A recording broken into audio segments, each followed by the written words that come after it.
When we're young, many of us think of what it is we want to be when we grow up. And maybe we say we feel we have a calling.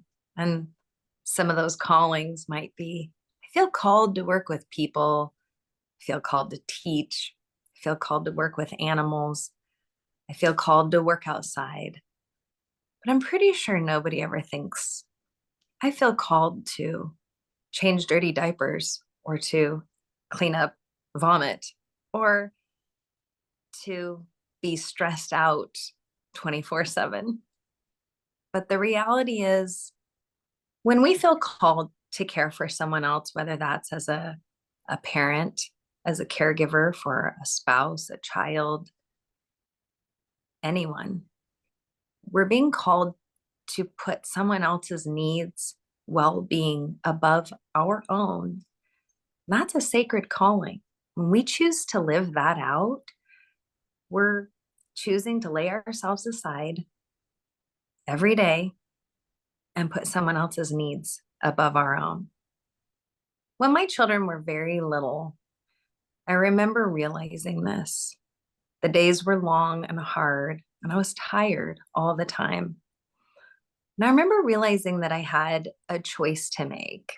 I could either get through it, kind of grin and bear it, or I could really embrace the opportunity that I had in front of me and give it everything I had.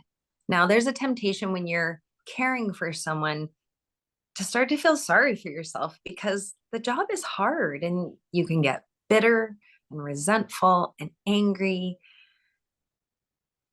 And while I feel like there's probably good reason to feel that way, it doesn't make the job any easier. So when I had the realization that I had that choice to make, to either just get through it or to give it everything I had, I decided that I would care for each of my kids as though I were single handedly caring for someone who would be a great figure in history. Because I realized that every great human who had ever lived had a mom. And I'm sure when that woman was raising that child, they never thought, oh, this is going to be the next Nobel Peace Prize winner. This is going to be the next great world leader. This is going to be the next great scientist or philanthropist or astronaut or president or whoever. The woman just raised her child. So when I embraced those menial tasks as part of my calling to raise, who knows? I don't know. Maybe the next president, probably not. But I raised each one of them as though they would be something great. And that made my calling as a mom something sacred. So every time I was changing a diaper, every time I was getting someone a drink, every time I was telling them it was time for bed or fighting with them about naps or what they would eat for lunch, that was all part of the sacred calling that was on my heart. And I could find purpose in that. So we're going to talk about finding purpose in that calling. This is such an important topic, and this is something that I've talked to a lot of other caregivers about. And because it is so different than caring for a child, you have to really figure out how to get to that point where you do find purpose in the calling. Because Jenna, you and I have talked a lot about being a caregiver to someone who's disabled, me taking care of my spouse, that it's the reverse of taking care of children. I was taking care of someone who was dying. And how do you find purpose in that? Because in the end, he's not going to be with me anymore. So I'm really glad that we're talking about this. Do you see that the result of the effort and the work that you put into caring for him ended up making you into a stronger person and developing you. And although he is gone, you're not. And you're more, perhaps you're more than you would have been had you not walked that path. Oh, definitely. Ultimately, everything that I did, I knew that I had to live with after he was gone. And so that was how I looked at it. It was in the beginning, it was a comparison of my life to everyone else's because my life looked so different from everyone else. There was not a single person in my life who was going through anything close to what I was going through. And so I had to stop comparing my life to everyone else's and just look at it as this is our life. What do I want this to look like? And then I also had to stop accepting other people's opinions because they were giving their opinions based on what their life was like, not what my life was like. And so as I look back on my life, I can see what a difference I made in both of our lives by doing that. And yes, I believe that I am a much better person now because of it. So, in the process of pouring into your husband, ultimately you ended up pouring into the future version of yourself. That's pretty cool. Did you have any idea, or did you ever think for 1 second while you were caring for your husband, who you knew would die, did you ever think that the work you were doing there was going to be waiting for you at the end? Future you would be stronger, more resilient, more capable, braver, more confident than had you just gotten by in caring for Lance. The thought never crossed my mind. I was doing what I was doing so that we could live the best life possible, so that I could look back and know that I had done everything to make Lance's life as good as it could be.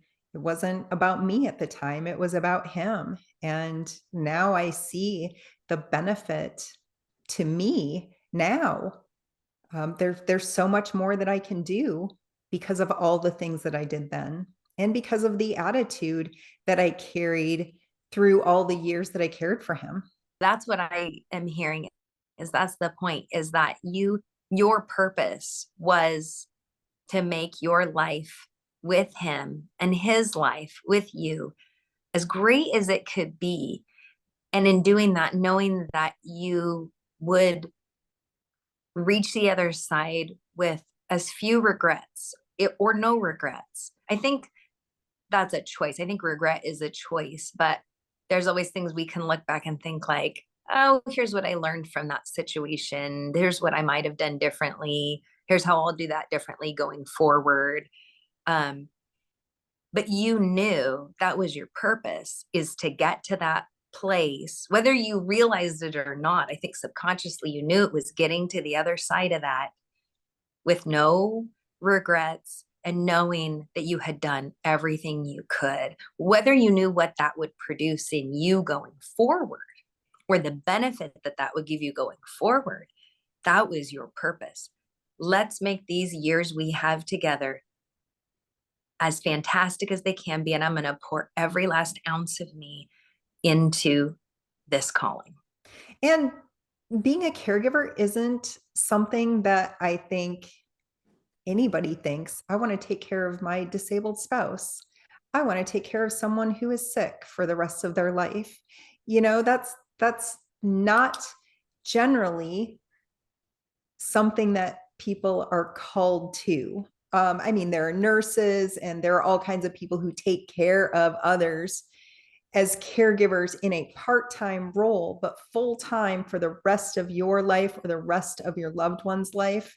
That's not generally something that I hear people say, oh, this is what I really wanted to do for the rest of my life. So finding the purpose in that was a little bit more challenging, but I'm so glad that I was able to look at it the way that I did.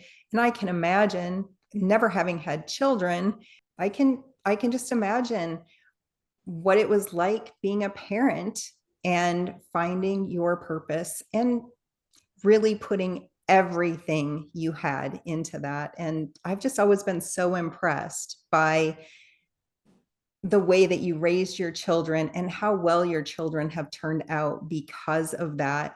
Do you think that you expected your life to look the way that it does because of the way that you raised your children and the choices that you made? No. Oh my gosh, no.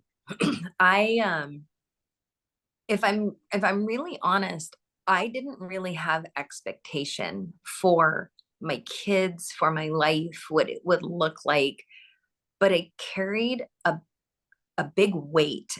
I'm not sure what caused me to realize the gravity and the seriousness and the consequence of what I was doing by raising kids, because I looked around and you've said nobody else was living the life that you lived. And I don't know if other parents feel this way, but I always felt like I was doing things differently. And I always felt odd. And I always felt people were questioning what I was doing because they didn't do things the same as everyone else around me. So, and even as my kids got older, they would kind of like, why are we like this? Why are you doing things this way? And I didn't always have a good answer for them. I'd say, this is just what I feel I have to do. Because here's the secret to being a parent that nobody tells you is at the end of the day, you're making all the calls.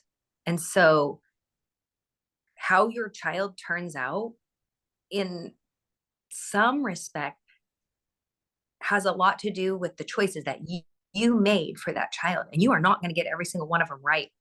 And you don't get to decide. And here's a truth that I learned as I got older and as my kids got older. I realized that this is true for everyone, not just between parents and children.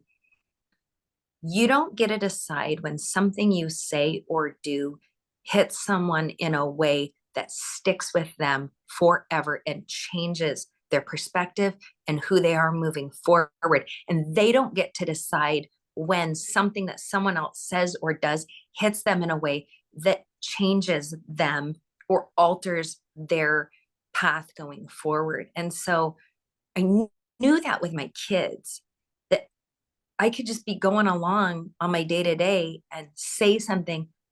And there was a potential that that thing that I said that carried zero consequence in my heart or in that moment completely changed their life. And it wasn't until the last few years that I realized that that still happens. It happens in marriages, it happens in our jobs, it happens with our adult friends, it happens with maybe grandchildren.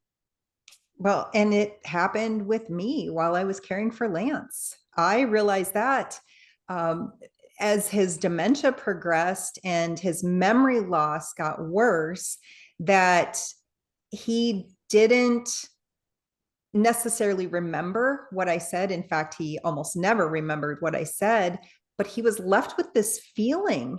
And at the end of the day, I've said this before, at the end of the day, if it had been a pretty good day, then he felt good. If at the end of the day, a whole bunch of negative things had happened, he didn't feel so good and he wasn't happy. And I wanted to make sure that the impact that I had on him was a good one, that it was a positive one. That's exactly it. It's knowing that everything we do, everything we say, every action, every failure to act, everything carries with it a potential for harm and a potential for good. And it's being responsible for those actions. And that's the purpose. I'm responsible for everything I do in this relationship with this person that I'm caring for, because that's my calling, whether I like it or not. That's my calling right now. I chose mine. You did not choose yours. But at the end of the day, that's my calling. So, how do I make the most of this and find purpose in it? And my purpose was to the best of my ability, say and do things that would feed life into my children, make them better, make them stronger, make them more resilient, make them more independent and self-sufficient. And I think that I was just embracing the responsibility of my words and actions. And I think that was the purpose, is like to make that as good as possible and to just be responsible for that. Well, going back to what you said about this is what you chose, this is not the life that I chose, but I chose to stay. Lance didn't choose to be sick. And so the attitude that I took from that was what helped me as well. I might not have chosen this to be my life. Who would choose that to be your life? But I chose to stay and I chose to make it the best life possible, just the same as you did as a mother. Because I can't say it, and I wish I could, but we don't live in a perfect world. I can't say that every person that's ever had a child truly shoulders the responsibility of raising those children to the best of their ability. Some people take on that responsibility and others do not. So there is a choice to be made in all of it. And I think that purpose that you found in saying, I didn't choose this, but here I am, and I'm going to make the best of what we have. And I'm going to take full responsibility for everything going forward, as if I'm caring for the most important person in the world, because that's what you did. Yeah, not as if I was caring for the most important person in the world. And I told Lance that, and he knew it all the way up until the day that he died.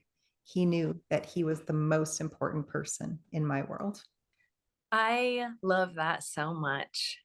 Um, I hope that in sharing these ideas, we're able to help others maybe find a little more purpose in whatever calling that's maybe been thrust upon them, or maybe something they chose. But I think we all have the ability to make that choice and find that purpose in that calling. So, anyway, it's been fantastic. I'm glad we talked about this, and I can't wait to have our next conversation. Thanks for joining me today. I'll see you next time. All right. Bye, Jenna.